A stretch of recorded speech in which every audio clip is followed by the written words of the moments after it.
Okay, good morning, folks. Welcome to Terrificon. I'm glad you're here. Please welcome our two guests. We've got fans of soap operas, fans of the Karate Kid, and fans of all things internet. Please welcome our guests, Tristan Rogers and Sean Kanan. Thank you. Come on in.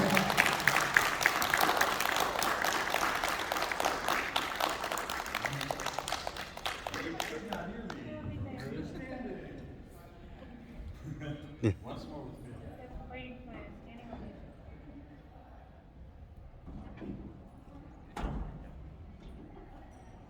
It's Tristan Rogers and Sean Kanan. Welcome them, please.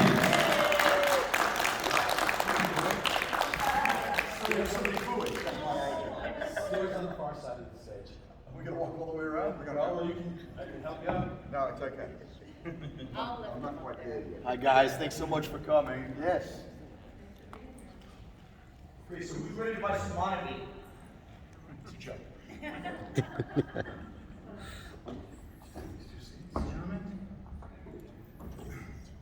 This one here is Good. Clean water. Microphones all swapped out. the microphone works.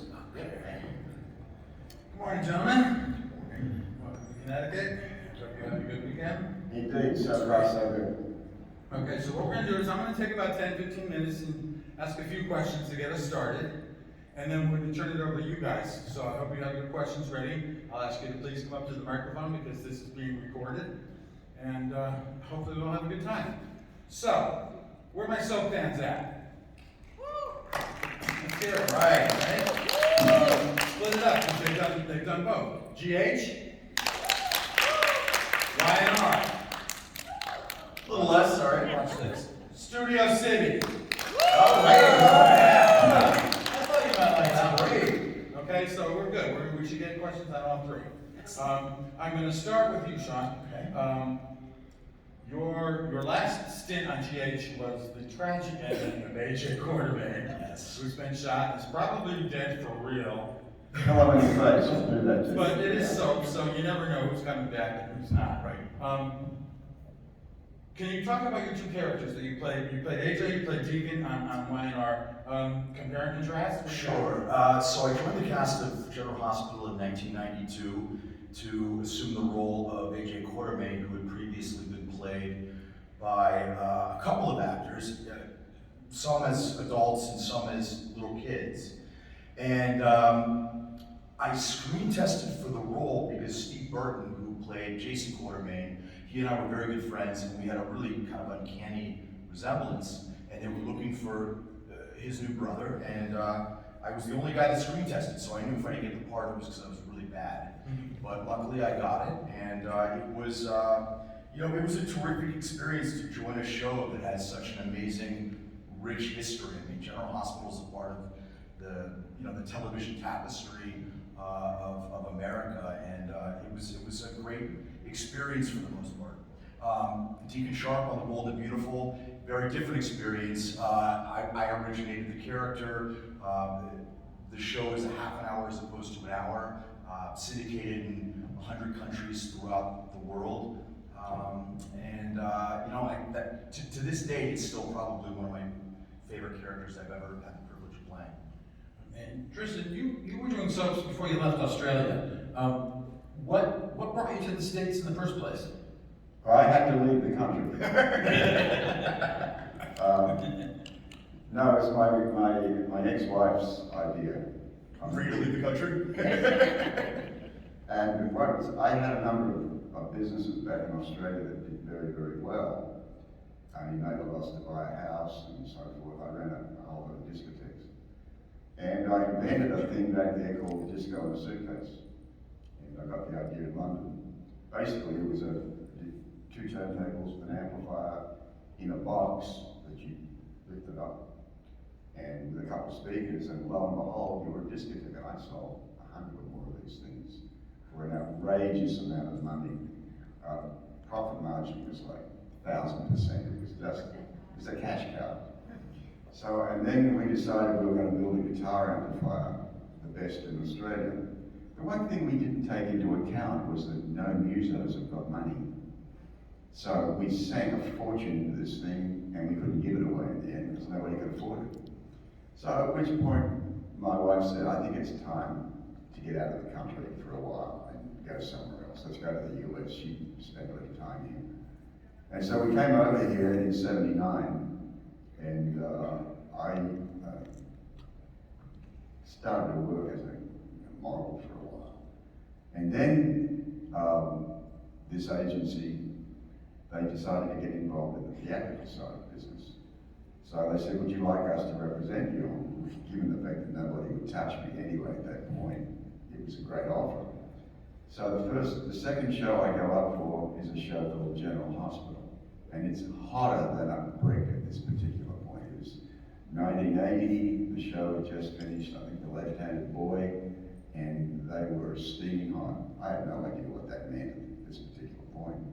So this was Scorpio was a 2-day role, and they wanted an East African. And I said, do they know what an East African is? And my agent said, no. I said, do they know what an East African sounds like? No. You know, I'm in. So I went up and got the part and started work. And on the first day, Gloria Monty came up to me and said, you know, we like what you're doing. Would you like to stick around? Because, you know, it became a blubbery mess at that particular point. It was a job. I didn't realize how big a job it was going to turn out to be, but at the time it was just a job. And the rest is history. Well, you became part of that whole, you know, era of Luke and Laura and the super couples, and you know, you had a few leading ladies of your own over the course of the years. Scorpio had them one at a time. That was strange. General Hospital back then had an attitude about love interests on shows. It took time to develop. It didn't happen the way it does now, where it's wham bam, thank you, ma'am. It took time to develop, and you were left with the same person for quite a while. It's not like there was a big turnover in the amount of women that you had. And if you really look back on what, you know, Scorpio's love interests were, he had them for quite a while.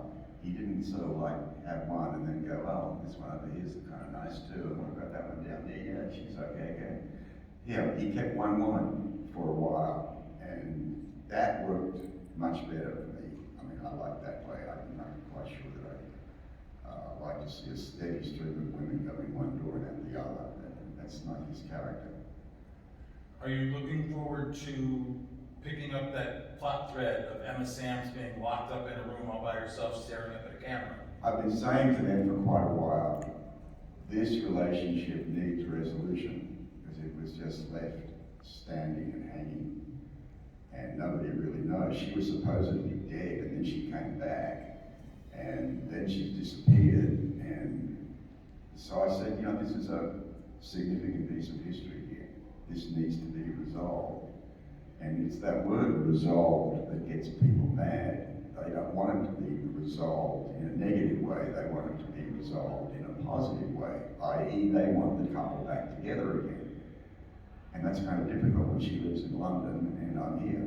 So I don't know. And at the moment, it's impossible anyway, because her health is not good. She's had COVID for about a year and a half.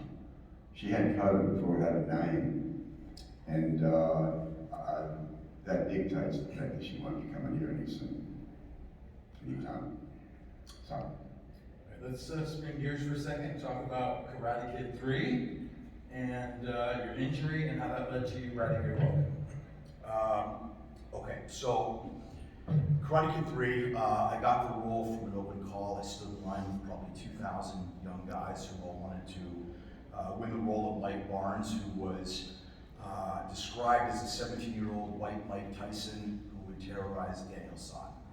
I never thought of myself as a 17-year-old white Mike Tyson, or any other color for that matter. And I was like, okay. So I went to the audition, and John Avildsen, who had won the Academy Award for directing Rocky and directed the first 2 Karate Kid films, was making his way up the line, intermittently stopping and talking to some of the people that he wanted to do a little improv with, and he stopped in front of me and asked me to do an improv to intimidate him. And I don't remember exactly what I said, but it had something to do with the fact that if he didn't take me inside for a screen test, I was going to show up in his kitchen that night with a butcher's knife, and he was like, "Oh shit, did I just overshoot the mark?" And he just looked at me for a minute. He goes, "Okay, all right, I buy it." I was like, "Okay, good." So he sends me inside, and there was Ralph Macchio, and I screen tested with Ralph Macchio, and I thought I did really well. And I learned about 5 or 6 days later that they actually hired somebody else to play Mike Barnes, and I guess the kid didn't work out. They kept him for about a week, and they called me back, and I wound up getting the role. When we were about 2 weeks into filming, after about a month of rehearsing, we were about to break for the Christmas holiday, and I was having some pretty significant pain in my left thigh, which I attributed to all the karate that I was doing. So I was taking a lot of aspirin. Well, in reality, what had happened was I had perforated my greater omentum, which is a sheath of skin that wraps around your intestine. I was bleeding internally, and the blood was trickling down my femoral artery, and it was agitating it, which caused the pain. The more aspirin I took, it's blood thinner, the worse it got. So I was in Las Vegas, Christmas Day, 1989. I passed out in the Dunes Casino. The paramedics got me, threw me in an ambulance, and I'll never forget what one of them said the other day. They said, "He's dying, we have to get him to the hospital right now." So, Christmas Day, 1989, when everyone was, wrapping presents, getting ready to have dinner with their family, I was fighting for my life. I was 21 years old. I made it through the surgery, and I got a call from John Allison a day later, and basically he said, "You've got 10 days to go back to the set, or I have to rehire." And they were going to cast Bruce Lee's son, Brandon Lee. And so I was pretty crushed. I had worked so hard to get this role, but very quickly that feeling of being crushed gave way to a feeling of being very pissed off. I was very angry at the situation, and I decided that I was going to stay in this movie come hell or high water. So I got out of bed the first day, and I could walk to the bathroom. And the next day I got outside of my room, and I could walk around the entire hospital hallway, and the day after that I could walk around 3 or 4 times. Long story short, after about 5 days, I had them dismiss me against medical advice. I had about a 14-inch scar on my abdomen with staples going down it. And they decided, okay, they were going to keep me in the film because they had just enough of me on camera, film, but they were going to get a stuntman to do all of my martial arts. And that was really difficult for me because I had trained in martial arts for years, and in addition to that, I had learned all the choreography. And so the producers put me with a guy named Kyle Borland, who was a lineman for the LA Rams. He was going to train me, try and get me back in shape. And it was the same deal, the first day I could do, 10 sit-ups, and then it was 100, and then it was 500. I wound up doing every one of my own martial arts stunts in the film. There was one stunt I would not do. For those of you familiar with the movie, there's a scene where the bad guys get in a convertible and they're doing donuts, and then they go across the train tracks just as a speeding train comes by and narrowly misses them. And I said, I'm not going to be doing that. I didn't cheat death just to get taken out by a train. But I talk a lot about this in my book, how in retrospect that was one of the best experiences that ever happened to me. I wouldn't change it for anything. At a very young age, when I think most young men and women feel like you're invulnerable, I was faced with my own mortality.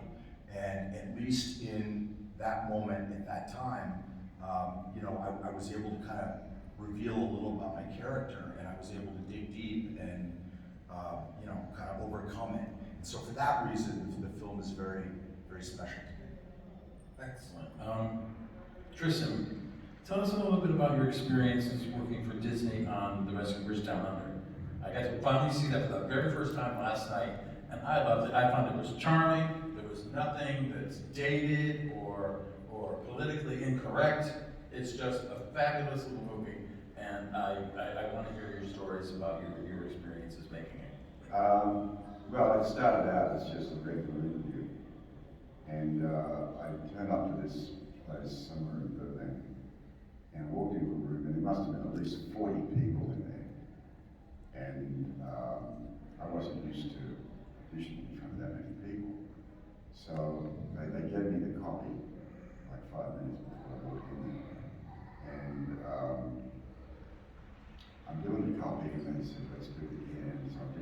twice, and then finally I said again, I said, hold it. I said, this character wouldn't say this dialogue in these circumstances. Who wrote this? So the guy stands up, rather sheepishly, and I guess, you know, nobody ever questioned Disney writers before. So this guy, somebody in the room says, okay, well, how would he react? So I said, do you mind if I change a few things? I said, go ahead. So I changed a lot of stuff, did the reading again, and they said, thank you very much. And as I walked out of the room, I said, well, I can forget about that job. So about a year later, I get a call from my agent saying, you got the job? I'm going, what job? Yeah, you have a Disney movie. What Disney movie? That one you did a year ago. Well, who the hell remembers what you did a year ago, for Christ's sake? Well, you've got it, we start in 7 days. So I turned up to the Disney lot and went into a studio there. And all around the wall were pasted these drawings of Jake in various different positions and doing various different things. So we did a run through, then we did it again, and they said, thanks very much. And I said, right, that's it? Yeah, that's it. Go on. Okay. 3 days later, I get another call. Come back in and do it again. Okay, so I did it again. Thanks very much. What? Yeah, go on. So this goes on for a month. And I guess I did it about 8 or 9 times. And finally I said, okay, look, is there something wrong here? And they said, well, we're not kind of getting what we want. I said, all right, let us break this down. And this is the way I used to work for commercials. I would have them break it down into sentences. I said, we'll take this sentence here and I'll give you 3 different reads. And you tell me the one which is closest to what you want, and then we will take that and we'll work on modifying it. I said, okay. So I'm there for about 2 hours. I guess I chalked out about maybe 200 or 300 different reads. And this went on for months. Finally I said, is there something wrong here? And I said, well, there's good news and there's bad news. I said, let me have the good news. You give us a lot of stuff to work with. I said, what's the bad news? You give us a lot of stuff to work with. And they said, we're not used to this. Because Bob Newhart and Ava Gabor, they would give 1 read and then leave. And they finished all their stuff. And Disney's don't have you work with anybody else except yourself. So, going back a little way, this particular studio was the last studio from the Walt Disney era, the last studio that Walt had actually worked in. And so when I was told that, it was like, you know, I got all chills. It was like all these ghosts suddenly appeared out of nowhere. And that was, I did the very last take of anybody in that particular studio. It was modified and brought up to the digital standard. So I guess we went on for about another 2 months, and then finally nothing. I didn't hear anything from them. So finally I get a phone call. The premiere's tomorrow. What? Not brought in tonight. Are you sure? Yeah, it's tomorrow. Be there. So it was the Beverly Theatre in West Hollywood. So we go in there, and I'm embarrassed to say I fell asleep during the actual showing. And I'm leaving the room, and Jeffrey Katzenberg, who was head of production, basically the head of the studio at that point, came up to me and said, "Yeah, really good stuff." And I said, "You know, Jeff, the one thing that this movie lacks is music. Jake and Bob and Ava should be singing." And he said, yeah, we thought about that, but well, we're going this way with it. So the movie never performed as well as Disney had expected it to perform. It was based on the first one, which apparently did really well, just called The Rescuers. And this didn't work as well. And I ran into Jeffrey Katzenberg, about a year later, and he came up to me and said, "You were right." I said, "That one." He said, "We should have put music in it." Well, there you go. Who wouldn't have paid money to hear Tristan Rogers sing? I'm proud of Mouse. I'm proud of Alright, so during your tenures at General Hospital, you did not overlap much at all. He was joining as I was leaving. Right. I'd been there for 14 years and I'd had enough. I was done. And I tried to leave once before, and Gloria Monty came back on the show and said, "I need you here for 6 months. I'm bringing in this whole new character. It's going to be wonderful. It's called The Ethics." And Tony Geary's playing the role of, what's his face, and I said, you're shitting me, aren't you? You're going to have the most iconic character in daytime television play somebody else? She said, "It's got to be wonderful." But of course, it was a huge flop. And halfway through it, they were told, "Get rid of this thing completely and bring Tony Geary back as Louis Spencer." So they didn't have another storyline. So they turned to Gloria suddenly and said, "I've had this wonderful idea. You're going to get married." I said, "What?" She said, "You and Anna are going to get married." I said, "Wait a minute, you've already been married. It didn't work then. Why do you think it's going to work now?" And of course, it didn't work. I really did have enough at that particular point. It was the last thing in the world I wanted to do. And your paths didn't cross at all on a CBS subs either. But now, you guys are working together. Yeah. Let's talk about Studio City, its origins, and what's happening with it now and hopefully in the future. Okay. So Studio City is a show I created that's on Amazon Prime right now. And boy, I had been trying to get this project made for a really, really long time in various different incarnations, under different names. And eventually, well, if I'm being really honest, once my wife Michelle came on as one of the producers and writers, it's amazing how quickly it came together. So I'm very fortunate to be sleeping with one of the producers. Yay, Michelle! This has been a baby of mine. And for those of you that haven't seen it, it's primarily about my character, whose name is Sam Stevens, and he is an aging soap star. And you know, when you're on a soap opera and you start to become older on a soap opera, there are a lot of sort of things and baggage that come with that. And you know, they've always said, write what you know. That's what I've always heard. For better or for worse, I know soap operas, not as well as this guy, but I know him pretty darn well. And I wanted to show what it was like being a guy that's on a soap opera, because you initially look at this guy and you think, oh, he works with beautiful women, he must be making a lot of money, but and he's not necessarily super likable in the beginning, but as you get to know him, you realize this is just a guy trying to figure it out. You know, he's got family issues, he's got issues with work, he's got all sorts of stuff, and it humanizes him. So I had a very clear idea of the actors that I wanted to work with on the show, and the part that Tristan plays was always for Tristan and only for Tristan. Tristan and I did a play together. We did a Sam Shepard play called True West. And we started talking and we were discussing a lot of things that maybe we would do in the future. When it came time to put Studio City together, I said, if you trust me, I said, we're going to write you a role that is going to show everybody what a terrific actor you are. And it's not going to be Robert Scorpio, it's not going to be Colin, what's his name. It's going to show who you are as a human being. And I'm extremely grateful that the voters of the Television Academy allowed me to keep that promise and recognize Tristan's brilliant work, awarding him the Emmy for Outstanding Lead Actor. So for those of you that haven't seen it, please watch it. Tristan is brilliant in it.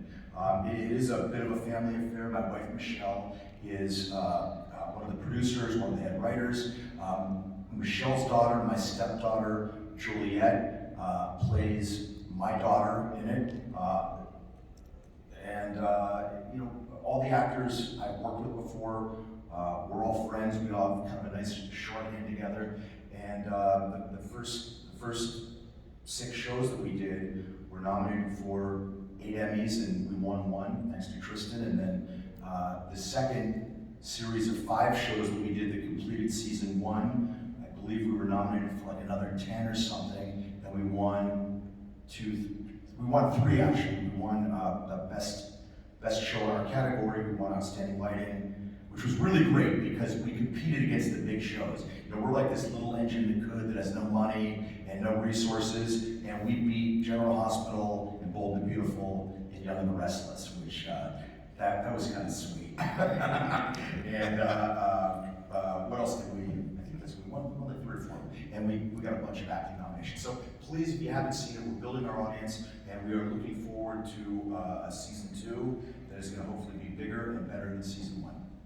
And season 2 is kind of held because of COVID. Well, no, it's actually not on hold. You know, we completed 5 episodes during COVID, which was a Herculean task. It posed some very significant logistical obstacles, and in the middle of us doing it, we had to work with what we call a skeleton crew, which means the amount of crew that you're using is significantly pared down. You know, masks, distancing. I mean, obviously stuff that's not ideal for filming. And in the midst of that, we get a call from Spectrum Television, and they said, we want to do a story on your show about COVID protocol. So in the midst of it, we basically had the press snooping around to make sure that we were adhering to everything, and that being said, we were able to accomplish it. So no, it's not going to hold us back. We are going to do a season 2 that is going to be bigger and better, and I look forward to bringing it to all of you. Okay, and Tristan, let's talk about your role on Studio City. Did the boss man here keep all those promises that he made to you? Pretty much, yeah. I mean, the show to me represented, apart from the fact that, you know, I had a role to play that I would never have been given anywhere else. The show itself was an involvement of what daytime soap can actually be. And one of the problems soap has at the moment is it's stuck in the mud. It's just repeating what it did the last 20 years, and it needs to move ahead. And our show showed that it can move ahead, that it can evolve, it can be different, it can be better. And that's one of the most important things for Studio City is that, yeah, we're the little engine that could, but we're the little engine that could in a really significant way. There's so many things I can bore you with in terms of the technical side of things, but I won't. But I did a show prior to this called Night Shift, which was a spin-off of General Hospital.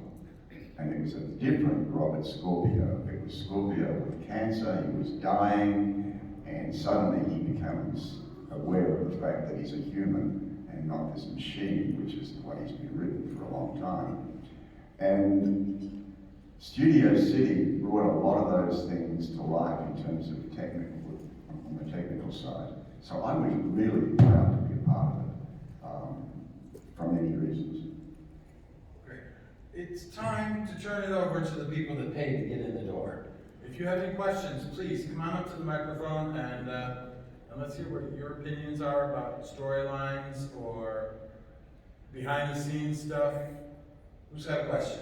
Yes, this young lady. Would you please come to the mic? What is your name, please? Hi, I'm Lisa. Lisa, hi, so what's your question? Well, I was going to ask about Holly and where that's going, but you got that one. First of all, when you played AJ, you did it so superbly, and dealing with his alcoholism, the whole family dynamic, you did such a good job and really gave it wings.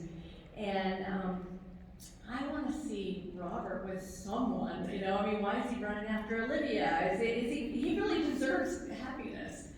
So are they going to bring him a female? This is one of those questions that you really should direct straight to Frank. Write Frank a letter or an email and tell him exactly what you feel. All right. Leave out nothing, including the 4-letter words. Okay, because you're capable of so much more, and it seems like they're dropping the ball there. Well, that's why I like doing what we're doing. I mean, Have you seen Studio City? No, but I'm going to. No, I'm We do telling you. have Amazon Prime. When you see Tristan do this, I mean, it's heartbreakingly beautiful and compelling what he does, and I'm glad that they haven't figured it out on General Hospital and that we have, because Yeah. I'm able to keep him for myself. Well, good. I'm looking forward to it, and I'll put it on Facebook, and, Very much. I'll have some people tuning in, just out of curiosity. Thank you. Robert and Olivia had some, I mean, you and Lisa Cicero had some really great chemistry during those scenes. And I found myself starting to root for them. I was like, okay, well, let's shake things up a little bit. Because this is the year, every cycle, every like 5, 10 years, they'll go through a cycle where they break up all the couples, shuffle them around, and put them all back together. Yeah. And it's going on. Now, a lot of it, the fans are wrestling against. But Olivia had a bit of a following. It had potential, no question about it. I mean, Robert with a much younger woman is an interesting idea that opens up a lot of storylines. But, you know, because something makes sense doesn't necessarily mean that it's going to happen. In fact, just the opposite. I find that the more sense things make, the less chance they've got of existing. So, yeah, I know Lisa wasn't too happy about the fact that suddenly it just went up in the air and just ended. One of those things. I don't think it's going to come back. They want Emma Sanders to come back, and that, of course, at the moment is impossible. Moment. But we're hoping for the future and her swift recovery. Yeah. Sir, question. Your name, please? Clinton. My question is I'd just like to learn a little more the day you got to film with Elizabeth Taylor. How was that like that day of filming? This was something that was never meant to happen. Her agent called up, this was back in 1981, and said, by any chance, do you have any position that maybe Elizabeth Taylor could read for her? And this sent the entire production crew into a flat. So there was a role, the role of Helena Cassadine, but it wasn't due to happen for 8 months. So all of a sudden, Gloria said, we're bringing it all forward. So in the space of about 3 days, they brought 6 months of storyline forward. There wasn't meant to be a wedding. That wasn't on the cards. And Elizabeth said, oh, by the way, I'm not doing the show unless there's a wedding. So that, everyone went, oh shit, how do we do this? So all of a sudden, out of nowhere, Luke and Laura are getting married. That wasn't due to happen until 1982. And as it turned out, the wedding wasn't going to happen at all, even with her, with Elizabeth Taylor. But straight after they got Luke and Laura married, Jeannie Francis announced, I'm leaving the show and going to CBS to do a primetime soap. Tony then said, oh, well, I want to leave the show and do a couple of movies. And then Gloria said, well, I've got a deal for production in ABC primetime. Suddenly, the whole thing fractured. So, if they hadn't been married, if they didn't get married in 81, there wouldn't have been a marriage at all, and history really would have been significantly changed. That wedding did change the whole game. Totally. But it wouldn't have happened. There's a number of reasons why if Elizabeth hadn't called up and said, I'd like to be on the show, they wouldn't have brought everything forward, and there would have been a wedding where there wouldn't have been a wedding. I just had this big epiphany that I'm doing it all wrong. I should be calling shows and just saying, I want to be on the show. Why didn't I call for Maverick, Top Gun, you know? Hey, I want to be a fighter pilot. Sure, we put Sean right in the plane. Idiot. Okay.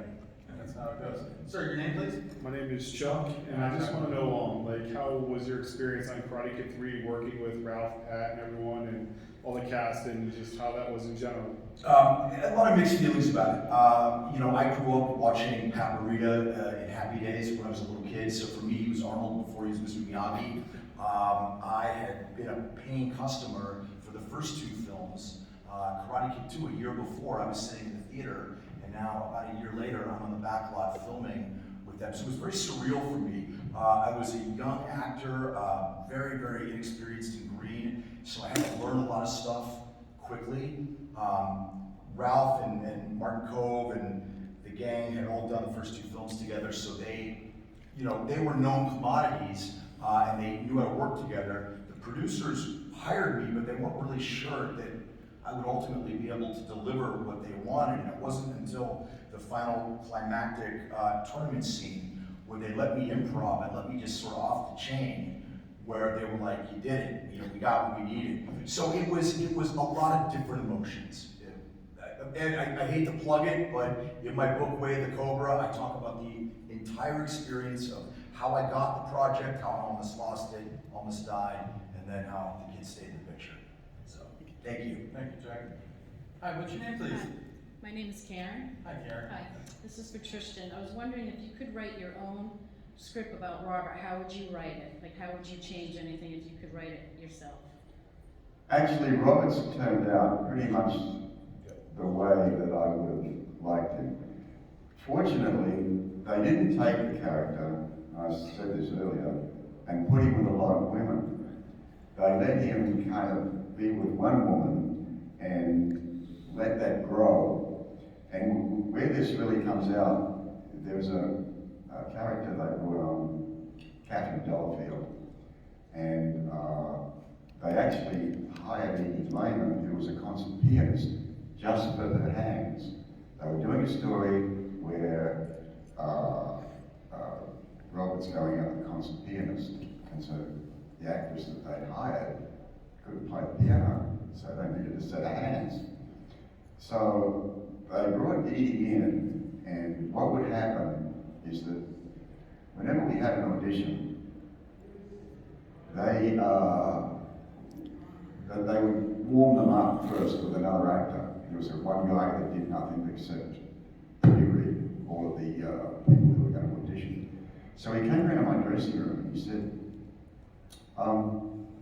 get this woman in the green room that I'm reading at the moment. She's coming for the hands. But boy, she's great looking.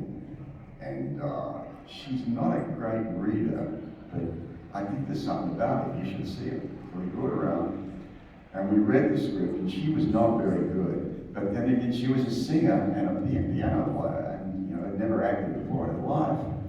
So I said, and I hated the person that they cast. Didn't like him at all. In fact, I had last say over who my leading ladies were in my contract, and they'd gone and hired her without telling me, so I was pissed. So I said, okay, we're going to do a screen test with you. So I go up to the producer, the executive producer, and I said, set up a screen test for Edie Lehman. And he looked at me and said, well, you talk like that, you know. Well, Trish, we've already cast the role. So I said, set it up. Well, we don't really set it up. Okay. So we set up the screen test. I got everybody who was on the show. I said, everybody get to a monitor and look at this woman and tell me that I haven't stuck my neck out too far. So word came back, Tristan, she's not a very good reader, but she's fantastic. She lights up the screen. She's got a personality between the lines. She's great. So I walked up to her and I said, you've got the role. Of course, this hadn't come from the producer, this had come from Tristan. I said, you've got the role. She said, oh my God, what do? I said, tell your agent to ring them up, or tell them to ring your agent up. So in the meantime, the producer comes up and he says, well, you know, I'm not sure that we can. I said, we could use her. Set it up. Well, I've already got some. I said, I don't give a shit about this other person you hired. Get rid of him. Edie's got the role. So the first day on the set, which was the following weekend, we were shooting on a weekend, they gave her 125 pages of dialogue. And halfway through the day, she burst into tears. And I said, hey, remember today, because there's never going to be another day in your life quite like this. And there never was, and in 6 months' time, everybody took credit for hiring him. Oh, can I ask one more? We've only got time for sorry, one go ahead. question. Okay, and what's your name, please? Susan, Question? by the way, I love the actress who played Catherine Delafield. Loved her. I love that whole storyline. My question to you is, what did you think about how all of a sudden they made Robert an attorney? Like, Where did that come from? Oh, this was BS, absolutely. I mean, this talk about come from nowhere. I said, let's do the timeline. Now, at the time that he was joining the WSB, he's also doing law in, the night school. Where did that happen? And nobody had an answer for it. This is one of those things that a genius had come up with and thought this is a wonderful idea. But of course, we never see Robert in court. Right. He's never tried, investigated anybody. He's just the DA by name, and that's it. So, I don't know. I can't answer the question because I really don't know enough. Okay, well, we gotta get ready to wrap it up now. So, what I'd like to invite you to do is, if you guys had your lunch yet, you're going to back to your tables, or going to lunch I'll first? go back to my table. Okay, so the guys are gonna be back at their tables in the main room, and they've got photos and selfies available, and Sean has got copies of his book.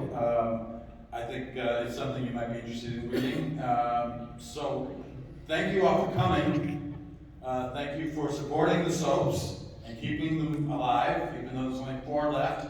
Do what you can. And if you had a good time here today, please blast us on social media. These gentlemen are our first daytime actors to appear at Terrificon, and we'd like to do it again next year. Invite some more of your favorites back, but that'll only happen if you demand it. So hit up Terrificon on all our social media and give us your opinions, good, bad, and indifferent. All right? Thank you very much for coming. We want to thank you for coming. Thank you very much. Thank you. Thank you all for coming. Yeah.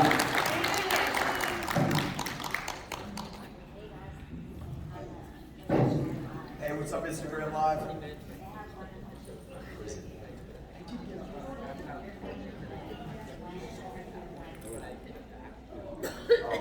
I've been telling you to do that forever. We never help Rich's I don't have enough material.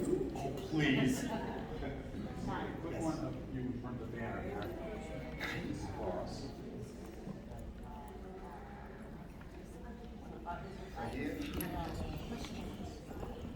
Mine's fantastic. It's a realization of a dream come true. That way, it worked with friends and wife makes it all that much better. And you know, the fact that it's gotten some recognition and people are our audience is growing is even more exciting. I can't wait to see what's next. Please check it out. You're on the side. Okay, fangirl, wrap it up.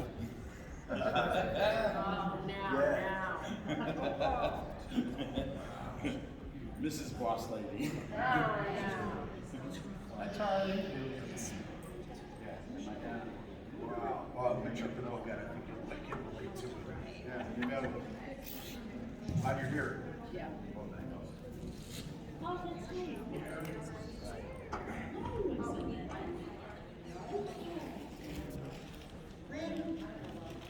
Please.